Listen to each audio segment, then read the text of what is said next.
아기 호랑이가 엄마 호랑이한테 엄마 나 호랑이 맞아? 그랬더니 엄마 호랑이가 호랑이 맞지? 근데 나 왜 이렇게 무섭지? 또 묻는 거예요. 엄마 나 진짜 호랑이 새끼 맞아? 맞다니까. 근데 나 왜 강아지만 봐도 무섭지? 자꾸 묻는 거예요. 엄마 나 진짜 호랑이 새끼 맞아? 화가 난 엄마가 그래 이 개새끼야 그랬다고. 그런 얘기를 알죠. 여러분 정체성에 대해서 지난 시간에 제가 말씀을 드렸어요. 우리가 어떤 사람인가 하는 거예요. 세 가지 말씀드렸는데 그렇게 말씀드렸어요. 한번 읽어보죠. 지난주에 한 설교니까 한번 첫째 읽어보죠. 시작. 나는 하나님이 찾아낸 사람입니다. 두 번째 시작. 나는 하나님이 기다리시는 사람입니다. 세 번째, 나는 반드시 돌아와야 하는 사람입니다. 그렇습니다. 우리가 얼마나 소중한 사람인지를 잘 드러내고 있어요. 하나님께서 찾으시는 사람이고 하나님께서 발견하기를 원하시는 사람이고 하나님께서 기다리시는 사람이에요. 우리는 한없이 소중하고 귀중한 사람들인 줄 믿습니다. 공지영 씨가 쓴 그 상처 없는 영혼이라는 책이 있는데 그 책에 그런 글귀가 있어서 제가 한번 읽어드리려고 그래요. 그토록 귀중한 너만이 그에게든 아니면 다른 그에게든 사랑받을 가치가 있을 것이다. 그를 행복하게 해주기 위해 제잘거렸던 영특한 지혜를 이제는 너 자신을 위해 쓰렴. 내가 귀중해지면 누구든 내게로 돌아온다. 그가 아니라면 더 귀중한 무엇이 돌아온단다. 자신을 귀하게 여기는 것이 우선이라는 거예요. 우리가 하나님의 자녀라는 것을 알면 알수록 우리는 귀중한 사람들인 줄 믿습니다. 예수님께서 70명의 제자를 복음 증거하라고 보내셨어요. 권능을 주셨죠. 병 고치는 능력도 주시고 귀신을 내쫓는 능력도 허락하셨어요. 복음을 전하라 그랬어요. 이 사람들이 나가서 복음을 전했어요. 그런데 깜짝 놀라겠는 거예요. 복음을 전하면서 귀신 보고 나가라 그랬더니 귀신이 다 나가는 거예요. 이거 얼마나 더 신기한지 몰라요. 얼마나 놀라운지 몰라요. 우리 교회 집사님한테 저도 배운 게 있어요. 악한 생각이 이렇게 올라오면 그렇게 한대요. 자기는 예수님의 이름으로 썩 물러가라 그런다는 거예요. 근데 제가 그 마음속에 딱 들어왔어요. 다른 것보다도 썩 물러가라. 이게 아주 발음이 얼마나 좋은지 몰라요. 예수님의 이름으로 썩 물러가라. 한번 해보세요. 시작. 예수님의 이름으로 썩 물러가라. 그럼요. 악한 생각이 올라오거들랑 그렇게 외치세요. 뭔가 귀신의 역사가 있거들랑 그렇게 외치세요. 지난주에 우리 권사님 한 분이 이제 연세가 많으셔서 교회를 못 나오세요. 근데 자꾸 뭔가 이상한 게 보인다 그러셔서 아내랑 제가 신방 갔어요. 그래서 알려드렸어요. 자꾸 뭐가 보이거들랑 예수님의 이름으로 썩 물러가라. 그렇게 하라 그러셨어요. 귀신들이 물러가는 거예요. 70명이 돌아와서 크게 기뻐하는 거예요. 얼마나 기쁘겠어요. 그런 위대한 일이 있으니까. 그런데 예수님이 알려주세요. 정말로 기쁜 것은 귀신이 물러가는 것보다 더 기쁜 것은 너희 이름이 하늘에 기록된 그것으로 인하여 기뻐하라고 말씀하신 줄 믿습니다. 중요한 의미가 여기 있는 거예요. 귀신이 떠나간 것은 너희 이름이 하늘에 기록되었기 때문에 귀신이 떠나간다는 거예요. 그게 가장 큰 기쁨이에요. 궁극적 기쁨이 뭐냐? 귀신이 떠나갈 수밖에 없는 이유가 뭐냐? 우리가 하나님의 아들, 딸들이기 때문인 줄 믿습니다. 저는 기쁨의 근원 두 가지 말씀드리려고 그래요. 첫째는 하나님의 자녀됨으로 기뻐하라 하는 거예요. 같이 읽어보죠. 시작. 하나님의 자녀됨으로 기뻐하라. 아멘. 하나님의 아들 된 거예요. 아들, 딸 된 거예요. 무엇을 우리는 성취할 때 기뻐해요. 그러나 주님은 말씀하세요. 너 스스로가 하나님의 아들이고 딸이다. 그것만으로 인하여 기뻐하라는 거죠. 우리의 존재의 가치를 분명하게 하려는 거예요. 너라고 하는 존재는 너무나 높고 귀해서 아무리 네가 큰 일을 해도 네가 하나님의 자녀인 것보다 더 큰 일은 없다는 거예요. 아무리 나락에 떨어져도 하나님의 자녀임에는 변함이 없다고 말씀하시는 줄 믿습니다. 그 한 가지로 충분히 기뻐하라는 거예요. 여러분 다른 데서 기쁨 찾으려고 하는데 정말 큰 기쁨이 뭔가? 내가 하나님의 아들이요 딸이다. 그것 이상도 그것 이하도 없어요. 에리 프롬이라고 하는 사람이 1968년에 그 희망의 혁명이라고 하는 좋은 책을 썼어요. 아주 오래전에 쓴 책인데 지금도 고전 중에 고전이에요. 이 당시의 사람들이 세 가지에 열광했대요. 가치 기준 세 가지 삼았대요. 오늘날도 똑같아요. 시장성, 유용성, 경쟁성이라는 거예요. 시장성이 뭐예요? 돈이에요. 인생의 목적이 돈에 있다는 거예요. 유용성이 뭐냐? 뭐든지 다 잘해야 된다는 거예요. 다 잘해야 된다. 그래야 가치가 있다. 경쟁성이 뭐냐? 1등 해야 된다는 거예요. 무조건 이기고 봐야 된다. 시장성, 경쟁성, 유용성. 그게 오늘날도 판을 치고 있어요. 여러분 다 잘할 수 없어요. 요기 베리백이라고 하는 전설적인 야구 선수가 있어요. 이 야구 선수가 끝날 때까지 끝난 것은 아니다라는 말을 이 사람이 했다 그래요. 굉장히 못생겼죠? 못생긴 야구 선수로 유명해요. 전설적인 야구 선수인데 못생긴 걸로 유명해요. 이 사람이 그런 얘기했어요. 그래, 나는 못생겼다. 그것이 어쨌단 말이냐? 나는 야구 선수일 뿐이다. 나는 얼굴로 안타 치는 녀석을 아직까지 본 적이 없다. 그럼요. 야구 선수 야구만 잘하면 되는 거죠. 다 뛰어날 수가 없는 거예요. 날마다 이길 수 없는 거예요. 다 부자 될 수 없는 거예요. 옛날 어른들은 두 가지 가르쳤어요. 착한 사람 되라, 정직한 사람 되라. 그 두 가지면 다 만족했어요. 그런데 오늘날 우리가 우리 아이들 기르면서 착한 사람 되라, 정직한 사람 되라 그런 얘기 안 해요. 정직한 사람 되면 당한다고 생각해요. 착한 사람 되면 바보 취급당해요. 그러니까 우리도 아이들한테 똑같이 가르쳐요. 시장성, 유용성, 경쟁성. 돈 많이 벌어야 된다. 다 잘해야 된다. 무조건 1등 해야 된다. 여러분, 아이들 과외 보내랴, 학원 보내랴, 야간 자율학습 시간 이건 다 꼼꼼히 점검하면서 아이들의 영혼의 상태를 점검하지 않는 거예요. 학교 선생님이 선생님 상담할 거 있습니다. 부모님 상담합니다. 그리고 오라 그러면 당장 달려가요. 학부모 간담회. 근데 교회에서 학부모 간담회 한다 그러면 2명, 3명 와요. 우리 선생님들이 저한테 얘기했어요. 우리 교회에서 학부모 간담회 한다 그럴 때 부모님들 다 오게 해주세요. 그랬어요. 제가 왜 안 오는가 생각했어요. 교회는 영혼을 다루는 곳이고 학교는 시장성, 유용성, 경쟁성을 얘기하니까 거기는 몰려가는데 영혼을 다루는 교회는 안 오더라는 거예요. 결국 아이들은 죽어가는 거예요. 교회는 절대로 그런 거 따지는 곳이 아닌 줄 믿습니다. 교회는 사람 그 자체로 소중하고 고결하고 존귀한 것인 줄 믿으시기 바랍니다. 거기 교회에 교회됨이 있는 거예요. 제가 아주 좋아하는 분이 있어요. 이런 거 제가 이렇게 스크린에 띄울 때는 여러분이 사서 봤으면 좋겠다 하는 책들 제가 띄워요. 주와 같이 길 가는 것이라고 하는 맥스 루케이드 목사님이 쓴 책에 이런 내용이 있어요. 조금 긴데 제가 읽어볼게요. 내 옷장에는 별로 입지 않은 스웨터가 하나 걸려있다. 소매도 너무 짧고 어깨도 너무 좁다. 단추도 몇 개 떨어져 나갔고 실밥도 닳아 헤어졌다. 합리적으로 생각하자면 나는 그 스웨터를 치우고 공간을 넓혀야 한다. 그것이 논리의 말이다. 그러나 사랑 때문에 나는 그럴 수 없다. 스웨터에 얽힌 독특한 사연이 나로 하여금 스웨터를 버리지 못하게 한다. 그것은 그 스웨터가 할머니의 애틋한 모정이 표현된 작품이라는 사실이다. 그런 의미에서 그 스웨터는 유일무이한 것이다. 다른 것으로 대신할 수 없다. 실가닥 하나하나 정성스레 고른 것이다. 실밥 하나하나 사랑으로 택한 것이다. 스웨터로서의 용도는 모두 잃었지만 가치는 전혀 잃지 않았다. 그것이 가치 있는 것은 기능 때문이 아니라 지으신 분 때문이다.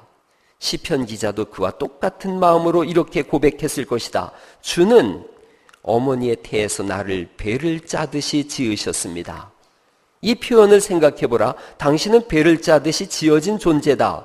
당신은 우연의 산물이 아니다. 대량 생산품도 아니다. 조립 라인에서 짜 맞추어진 제품도 아니다. 당신은 최고의 장인이신 하나님에 의해 세심하게 설계되고 특별한 은사를 받아 이 땅에 보냄을 받은 존재다. 이인자가 설 수 없는 곳에 그런 사회에서 이것은 기쁜 소식이다. 봉급 액수나 여자의 다리의 각선미로 인간의 순위가 매겨지는 사회에서 한 가지 말하고 싶은 것이 있다. 당신을 향한 예수님의 설계야말로 기쁨의 진정한 이유다. 저는 그런 생각했어요. 기능은 사라졌어요. 그러나 가치는 불변한 거예요. 우리가 세월 지나가면서 기능이 하나 둘씩 사라질 거예요. 연세가 드시면 교회에 대한 헌신도도 많이 사라질걸요. 아마 돈도 없어서 헌금도 많이 못 낼 거예요. 청소하려고 그래도 청소할 수 있는 힘이 없어질걸요. 그냥 앉아 있어서 예배만 드리게 될걸요. 기능은 사라졌을 거예요. 그럼에도 불구하고 가치는 전혀 사라지지 않은 줄 믿으시기 바랍니다. 그게 교회예요. 교회는 시장성, 유용성, 경쟁성을 따지는 것이 아니라 그 사람 그 자체로, 하나님의 아들, 딸 그 자체로 소중한 것인 줄 믿으시기 바랍니다. 무엇을 더 덧입혀서 귀해지는 게 아니에요. 비싼 신발 신었다고 더 비싸 보이면 그 사람 신발 벗기면 싸구려 되지 않습니까? 우리는 그런 사람들이 아니에요. 메이커 따지지 않는 사람들이 우린 줄 믿습니다. 우리 자신이 하나님의 메이커인데 왜 비메이커로 메이커를 감싸고 그걸 자랑합니까? 어리석은 일인 거죠. 하나님 말씀하시는 거예요. 너는 무한대로 귀한 사람인데 뭘 더 좋은 거 찾냐? 네가 최고로 좋은데 뭐 더 좋은 거 찾냐? 제가 미국 갔어요. 가서 옷을 좀 사볼까 했어요. 그랬더니 미국 사람들이 어떤 옷 사나 나도 그거 사 입어야겠다 그랬더니 전부 메이드 인 코리아 사더라고요. 한국 옷이 가장 좋대요. 그 사람들 얘기를 해요. 최고래요. 미국 사람들이 진짜로 하는 얘기예요. 한국 옷이 최고래요. 메이커 좋아하지 마시고 한국 옷 사 입으세요. 얼마나 좋은지 몰라요. 봄에는 어떤 옷 사오는 거예요? 겨울 옷 사는 거예요. 겨울에는 여름 옷 사는 거예요. 그러면 아주 저렴하게 살 수 있어요. 한국 옷은 1년 지나도 옷감이 좋아서 표시도 안 나는 거예요. 모피, 혹시 오늘 모피 입고 오신 분들 또 괜히 내가 모피 입고 왔는데 아무도 없네요. 다행히. 모피 너무 좋아하지 마세요. 하나님께서 처음부터 버릇을 잘못 들여놓으셨어요. 모피를 처음부터 입혀놓으셔가지고는 그냥 막 모피만 보면 그러는 거예요. 아니에요. 우리 자체가 메이커인걸요. 제가 그런 얘기 들었어요. 여자들이 입을 옷이 없다라고 하는 이유가 있대요. 보니까 여러분 아시겠어요? 이거 하나라도? 남자들한테 물어볼게요. 이쪽에 있는 거 다 뭐예요? 치마죠? 근데 아니래요. 어라인, 뭐 서클, 어코디언, 나이프, 플리티도 다 이름이 있대요. 여러분 이쪽에 있는 거 다 뭐예요? 구두죠. 그런데 아니래요. 콘, 핍토, 오픈토 또 넘겨보세요. 여러분 이쪽에 있는 거 다 뭐예요? 가방이죠. 근데 여자들은 다 가방 아니래요. 이름이 다 있대요. 이쪽에 있는 거 다 뭐예요? 모자래요. 근데 모자 아니래요. 이래서 여자들은 입을 옷도 없고 들고 갈 백도 없다고 그런다는 거예요. 남자들 기절하시겠지요? 우리가 메이커예요. 우리가 하나님의 아들, 딸들인 줄 믿습니다. 참 기쁨에 대한 주님의 해석은 달라요. 좋은 가방 들어야지, 모피코트 입어야지, 멋있는 신발 신어야지, 메이커 입어야지. 아니에요. 주님은 너가 메이커야, 너가 메이커야. 너는 메이드 인 헤븐이야. 할렐루야. 너는 하늘에서 만들었다는 거예요. 우리는 하늘에서 만들었다. 메이드 인 코리아가 좋아요? 메이드 인 헤븐이 좋아요? 물어볼 것도 아니죠. 일도 귀하고 성취도 귀하고 은사도 귀하고 병 낫는 것도 다 귀해요. 그러나 정말로 귀한 것은 우리 한 사람 한 사람인 줄 믿습니다.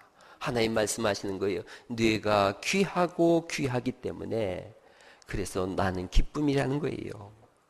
스바냐서 3장 17절에 있는 말씀인데 같이 한번 읽어보시죠. 시작. 너의 하나님 여호와가 너의 가운데 계시니 그는 구원을 베푸실 전능자시라. 그가 너로 인하여 기쁨을 이기지 못하여 하시며 너를 잠잠히 사랑하시며 너로 인하여 즐거이 부르며 기뻐하시리라 하리라. 아멘, 아멘. 그냥 하나님은 우리만 보면 그냥 좋고 기쁘신 거예요. 때로는 인생에 어두운 길을 걸어갈 때가 있어요. 고난이 때가 왜 없겠어요? 시궁창에 빠질 때도 있어요. 그러나 진정한 보석의 가치는 전혀 하락하지 않는 줄 믿습니다. 이문열 씨가 쓴 글 중에 젊은 날의 초상이라고 이거 안 읽어본 사람 없을 거예요. 이 젊은 날의 초상 첫 페이지 맨 앞에 그렇게 써 있어요. 어렵고 힘든 삶의 고비를 넘길 때마다 속으로 중얼거리곤 했다. 나는 지금 내 전기의 가장 어두운 부분을 쓰고 있다. 자신의 인생 전체를 놓고 보는 거예요. 어두운 시간도 있어요. 밝은 한낮을 거닐 때도 있어요. 잔잔한 바다를 항해할 때도 있고 거친 파도를 타야 할 때도 있어요. 그러나 그때마다 생각하는 거예요. 나는 하나님의 자녀인데 지금 이 세상을 탐험하고 있다.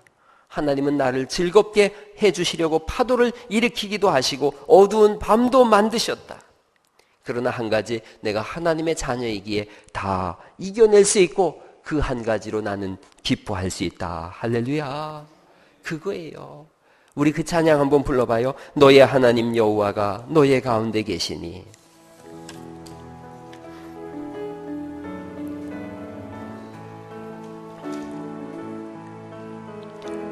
너의 하나님 여호와가 너의 가운데 계시니 그는 구원을 베푸실 전능자시라.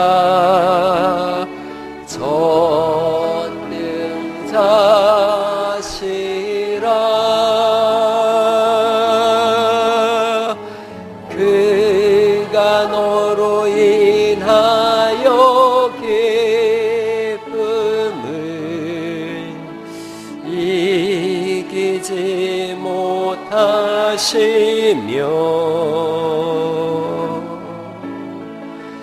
너를 잠잠히 사랑하시며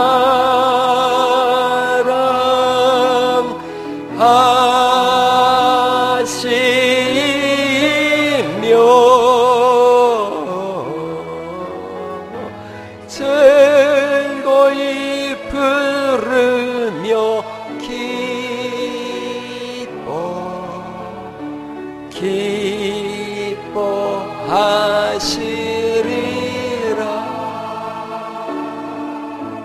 할렐루야. 하나님의 자녀인 것, 그 한 가지로도 큰 기쁨이에요. 한 가지만 더 말씀드리려고 그래요. 하나님의 일을 함으로 기뻐하라 하는 거예요. 첫 번째, 두 번째 같이 한번 읽어봐요. 시작. 하나님의 자녀됨으로 기뻐하라. 하나님의 일을 함으로 기뻐하라. 그럼요. 천국의 이름이 기록된 것이, 천국의 이름이 기록된 것의 기쁨이 또 하나 있는데, 지금 내가 하나님의 일을 하고 있다는 거예요. 여러분, 귀신이 쫓겨나가는 이유는 내가 지금 하나님의 자녀이기 때문인데, 또 하나 지금 내가 하고 있는 일이 하나님의 일이라는 거예요. 귀신을 쫓아내는 거 아무나 할 수 있는 일이 아니죠. 하나님의 사람만이 할 수 있는 일이요, 그것은 하나님의 일이에요. 귀신의 정체가 뭐냐 하면 두 가지 학설이 있어요. 하나는 이단 사설이에요. 하나는 정통신학이에요. 이단 사설은 뭐라고 얘기하느냐 하면 죽은 자의 영혼이 귀신된다는 거예요. 그것도 두 가지로 나뉘어요. 예수 안 믿고 죽은 사람은 귀신된다. 또 하나는 120살까지 인간이 살아야 되는데 그 전에 죽으면 귀신된다. 그게 이단 사설이에요. 그러나 이것은 틀렸어요. 예수님이 십자가에서 돌아가실 때 한편에 있는 강도한테 말씀하셨어요. 네가 오늘 나와 함께 어디 있겠다고요? 낙원에 있겠다 그러셨어요. 뭐 귀신 된다 그런 게 아니에요. 정통신학은 귀신이 누구냐? 마귀의 졸개들이라고 말씀하고 있어요. 마귀와 사탄은 단수예요. 그러니까 마귀가 사탄이에요. 사탄이란 말은 히브리어고, 히브리어인 사탄을 찾다가 보니까 헬라어로다가 디아볼로스라고 하는 마귀라는 단어를 찾아냈어요. 그러니까 마귀와 사탄은 하나예요. 단수 하나예요. 그리고 부하인 그 귀신들은 헤아릴 수 없이 많아요. 성경에서 말씀하시는 귀신은 죽은 자의 영혼이 아니라 사탄의 졸개들이에요. 그래서 예수님은 이들을 다 물리치십니다. 예수님은 하나님이시거든요. 사람들 마음속에 귀신이 있는 것을 보시고 내쫓으시지요. 그리고 그 권능을 우리에게도 동일하게 허락하신 줄 믿으시기 바랍니다. 너희도 가서 귀신을 내쫓으라는 거예요. 그래서 제자들이 70명이 나가서 귀신들을 막 내쫓았어요. 오늘날 우리도 예수님의 제자들이지요. 그래서 우리들 역시도 귀신을 쫓아내며 약한 것을 고치며 복음을 증거하는 사명을 감당하게 하신 줄 믿습니다. 우리에게 그런 권세를 주신 거예요. 1926년에 워치만이라고 하는 분이 있어요. 중국의 전도인이에요. 6분과 전도 여행을 떠났어요. 가다가 매화향이라고 하는 마을에 들어갔는데 그 마을에서 복음을 전하는데 아무도 예수를 안 믿어요. 사연을 들어봤더니 그 마을에 대왕신이 있는데 그 대왕신이 이 마을을 장악하고 있는 거예요. 그래서 매월 정월에 그 대왕신이 시가행진을 한다는 거예요. 그 대왕신 시가행진을 하는데 그 신은 얼마나 신통한지 200년 동안 행진할 때마다 비가 한 번도 내리지 않았다는 거예요. 그 사람들은 점점 더 거기에 빠져들어가는 거예요. 이 말을 들은 워치만리와 기도하는 이 전도인들은 그렇게 얘기를 했어요. 금년에 그 대왕신이 행진할 때 반드시 비가 올 겁니다. 사람들이 의견이 분분했어요. 그래서 그들이 결론 내렸어요. 비가 오면 누가 신통한 거예요? 예수님이 신통한 거고, 비가 안 오면 대왕신이 신통한 거예요. 그들이 모여서 기도하기 시작했어요. 약속한 날이 1월 11일이에요. 1월 11일 날 대왕신이 행진하려고 하는데 아침 9시가 됐는데 방 안으로 햇볕이 쨍쨍하게 비어 들어오는 거예요. 그러자 워치만리와 이 전도인들이 기도하기 시작했어요. 그리고 9시 시작하고서 행진하려고 하는데 갑자기 비가 쏟아지기 시작했어요. 비는 갈수록 굵어졌고 더 이상 행진이 불가능해졌어요. 그래서 이 사람들이 우연이라고 생각했어요. 날짜를 옮기자, 14일로 옮기자 그랬어요. 그랬는데 12일 날 비가 왔을까요? 안 왔을까요? 뭐 생각해 보세요. 12일 날 비가 안 왔어요. 13일 날 비가 안 왔어요. 그리고 14일 저녁에 그들이 14일 밤에 하기로 했는데 저녁까지 비가 안 오더니 밤에 행진하려고 했더니 또 비가 쏟아지기 시작했어요. 그래서 매화향은 실제로 중국에서 100% 복음화된 마을이 되어졌어요. 할렐루야. 하나님은 오늘날도 살아계세요. 특별히 이 사람들은 지금 70명은 전도의 사명을 감당하고 있어요. 복음 증거에 자기들이 쓰임받고 있는 거예요. 성경이 그렇게 말씀하고 있어요. 한 사람이 회개하고 돌아오면 회개할 것 없는 몇 명이요? 99명으로 인하여보다도 더 기뻐하신다는 거예요. 그래서 제가 성경을 가만히 읽어봤더니 한 사람이 회개하고 돌아오면 하늘에서가 아니라 이 땅에서더라고요. 이 땅에서 회개할 것 없는 의인 99명보다도 더 기뻐한다는 거예요. 그 말씀은 이런 뜻이에요. 오늘 한 사람이 예수님 믿으려고 들어왔어요. 그래서 하나님 앞에 예배해요. 그러면 우리 모두보다도 하나님 그 사람을 더 기뻐하신대요. 할렐루야. 그게 교회예요. 예수님께서 99마리의 양을 우리에 두고 한 마리의 양을 찾아가시는 그 심정이에요. 찾았을 때 예수님이 뭐라 그러셨어요? 그거를 어깨에 메고 기뻐했다 그러셨어요. 그 기쁨이 또한 우리의 기쁨인 줄 믿습니다. 내가 하나님 일에 동참하고 있는 거예요. 예수님 믿는 사람들이 제일 기쁠 때가 언제냐? 하나님 일 하고 있는 때예요. 사실 우리가 그 기쁨을 잃어버리면 안 돼요. 그러면 신앙에 문제가 생긴 거예요. 하나님 일보다 더 기쁜 일은 없는 줄 믿으시기 바랍니다. 전에 제가 유성에서 고신고단에서 교육전사로 일했었어요. 주일 9시에 성경 공부 모임이 열렸는데 60쯤 넘으신 집사님이 아주 열심히 참석하세요. 근데 목사님이 그분에 대해서 저한테 간증을 얘기해 주시더라고요. 말기암으로 오늘낼 하시던 분이래요. 신앙생활을 내가 복음으로 하신 거예요. 가고 싶으면 가고 가기 싫으면 안 가고 그런 거예요. 그때 그 목사님 재미난 얘기 하시더라고요. 세상에서 암보다 더 무서운 병이 3가지가 있는데 교만과 짜증과 변덕이래요. 교만, 짜증, 변덕. 교인이 이거 걸리면 이거 아주 엄청난 어려움이래요. 교만한 교인, 짜증내는 교인, 또 변덕 부리는 교인. 근데 이분은 그 병을 다 3가지를 다 가지고 있는데다가 어느 날 암까지 들어온 거예요. 생명이 경각에 달렸어요. 그런데 참으로 이분이 그런 얘기를 하더래요. 아내한테 오라 그러더니 통장에 얼마 있느냐 그러더래요. 얼마 있다고 조금 있지요. 병원비 다 내고 조금 있어요. 그런데 그거 다 찾아다가 하나님께 드리라 그러더래요. 그러면서 하는 얘기예요. 좋은 일도 하고 성실하게 살았지만 하나님을 위해서 한 일이 없다고, 하나님 나라 가려고 하니까 염치가 없다 그러더래요. 그러면서 매일같이 나와서 교회 청소하는 거예요. 그런데 힘드니까 의자 하나 닦고 30분 앉아 있다가 또 좀 힘 생기면 의자 하나 닦고 또 앉아 있다가 그러면서 또 하는 얘기예요. 청소라도 해야지 염치 없어서 천국 가겠냐. 그 얘기 듣고 제가 어린 마음에 생각했어요. 대단한 신앙을 가진 사람이다. 일단 어떤 신앙이 있어요? 하나님 나라 간다고 하는 확실한 신앙이 있는 거예요. 하나님께 뭐 돈 드린다고 가겠어요? 여러분 청소한다고 하나님 나라 가겠어요? 그런데 이분은 생각하는 거예요. 하나님 일 해본 적이 없는 거예요. 그러자 그것이 마음에 걸린 거예요. 하나님이 하면서 이분이 기쁨이 올라왔어요. 그런데 그 기쁨이 올라오는 것을 뭐가 못 견디했느냐 하면 암덩어리가 못 견디했어요. 살았을까요? 죽었을까요? 살아서 잘 신앙생활하고 있어요. 일을 하면서 하늘을 보는 거예요. 이 일을 하면서 기뻐하시는 하나님을 보고 있고, 이 일을 하면서 섬길 수 있는 성도를 바라보고 있고, 그 일을 하면서 바뀔 자신의 삶을 생각해 보는 거예요. 내가 하는 이 일은 내 개인의 일이 아니라 하나님의 일이라는 거예요. 여러분, 염치 없이 가지 말고 주의 일 열심히 감당할 수 있기를 축원합니다. 세상에서 제일 좋은 일이 하나님 일이에요. 교회 일은 쉬운 게 하나도 없어요. 그러나 할수록 기쁜 일이에요.